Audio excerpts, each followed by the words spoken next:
was already waning, and Athens' longtime enemy Sparta was on the rise.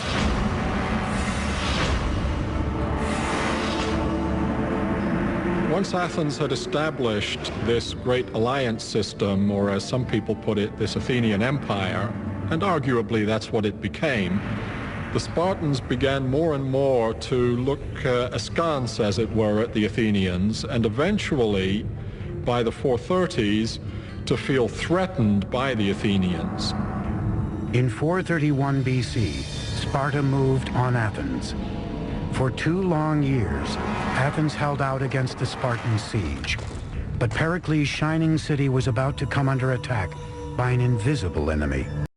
For years, because of the overcrowding in the city of Athens, disease that seems to have come originally from the Near East attacked the Athenian people. It's known as the Great Athenian Plague. Large numbers of Athenians died in this plague. Pericles, now in his early 60s, survived the plague, but was physically weakened and bore the brunt of the blame for the city's misfortune. All right, guys, welcome back. So, we are past the Persian fight, and we're past the Delian League. Now we're to Pericles, who builds the Parthenon, right? That's great. It shows the strength of Athens. Athens has a lot of great inventors and stuff, but guess what? The Spartans, they're a civilization that had, they like to battle, fight, they train, they fight a lot of wars. They helped fight the Persians. Now they want to come after the Spartans. After the Athenians. So they're going to run a siege, which means they don't let anything in or out of Athens. They surround Athens, and they don't let Athens get any supplies and medicine and food. So they end up getting sick in there. So poor Pericles ends up dying in his 60s during these battles. So the Athenians versus Spartans are called the Peloponnesian Wars. We're going to discuss those. Not really good for the Greek Empire, because now they're kind of fractured again and they're fighting each other again. Those Spartans, they got tired of it though.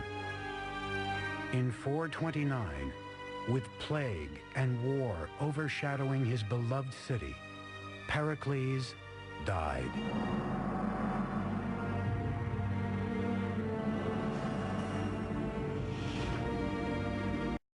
Bloody and brutal conflict between Athens and Sparta, known as the Peloponnesian War, continued for another 25 years, until finally in 404 BC, Athens fell. With the end of the Peloponnesian War, the time of Pericles and the dominance of Athens was over.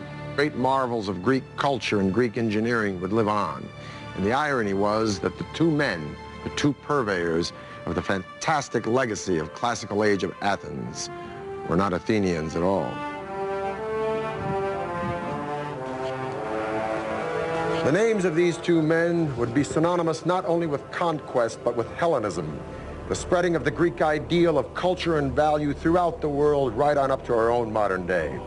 These two men were Philip II of Macedonia and his son, a man who would be the envy of every single general and emperor from Julius Caesar to Napoleon to George Patton.